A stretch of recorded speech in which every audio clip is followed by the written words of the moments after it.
Mən bilirəm ki, siz peşəkar numeroloqsunuz. Bəli. Numerologiya elmi ilə məşğulsunuz.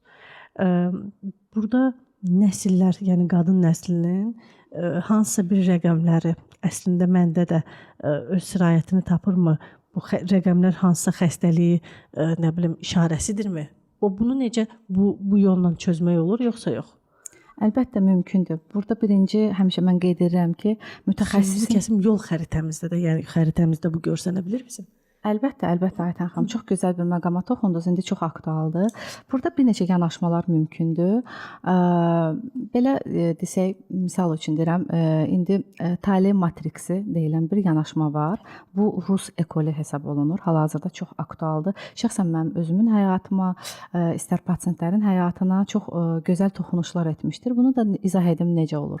Mən əvvəllər çox skeptik yanaşırdım, sözün açığı. Çünki insan elmlə məşğul olanda düşünürsən ki, birbaşa, yəni mən görüm, gözümlə görüm, əlimlə toxunum, elə inana bilərəm də. Ancaq həyatda elə məqamlar baş verir ki, biz başa düşürük ki, burada pərdə arxası məqamlar var. Hansıların ki, izahı hələ ki kitablarda aydın şəkildə göstərilmir və yaxud bir aksiom kimi qəbul hələ ki olunmayıb. Ancaq biz dərinə gedəndə, biz o rəqəmlərin gücünü, sirrini görəndə, biz o Pifaqorun zamanına gedib çıxanda başa düşürük ki, bu həqiqətən köklü bir məsələdir.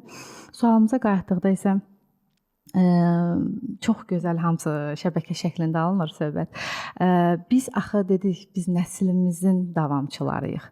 İstər ana, istər ata tərəfdən. Dolayısıyla doğulduğumuz gün, doğulduğumuz ay, il, bunların toplamı, hətta inanın ki, ad, soyad, ailəli xanımdırsa onun həyat yoldaşından aldığı əgər soyadını dəyişibsə, əlavə olunan adım belə müəyyən toplamda rəqəm toplamları insanın həyatına çox belə güclü dəyişikliklər eləyir enerji baxımından. İstər şüuraltı baxımından, istər fiziki baxımından, istər həyatı anlaması baxımından qeyd etdiyiniz kimi rəqəmlərin çox böyük sehirli rolu var.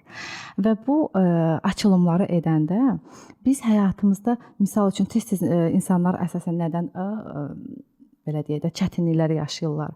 Misal üçün xanımlar mənə tez-tez müraciət edirlər ki, Nərmin xanım, eyni döngü yaşayıram, qədrim bilinmir, yaxşılıq eləyirəm, zərbə görürəm. Bəs necə olur ki, qonşuda filan kəs var? O məsələn heç o mənim qədər gözəl deyil, mənim qədər zəhmət çəkməyib, ancaq çox irəli gedir də. İstərsəməz insanlarda bir müqayisə faktoru var, bu danılmazdır. Ona görə də həmən sual yaranır və biz inanın həmin insanın o xəritəsini açanda, o matriks dediyimiz, baxanda biz başa düşürük ki, deyirəm ki, nə vaxt doğulmusan? Həmən birinci sualım o olur. Aha, filan tarix, misal üçün qeyd edeyim birini, tutaq ki, ayın 22-si deyim. 22-si deyim, bəli. Sizdə matrikslə hesablayanda 22-yə qədər misal üçün götürülür rəqəmlər, 22 dəyişdirilmir. 11, 22, 33 bunlar indigo ruhlar hesablanır. Təbrik edirəm. Siz indigo doğulmusunuz. 22 doğulanlar indigo ruhlardır. Bəli, misal üçün mən özüm 29, tarixim 11 misal üçün sadələşdirəndə. Yəni demək istədiyim misal üçün 2-dən dediyiniz kimi nümunə gətirir. 2-lər həyatdakı missiyası, əlbəttə bu tək 2-dən danışmayacaq, burada böyük məsələdir.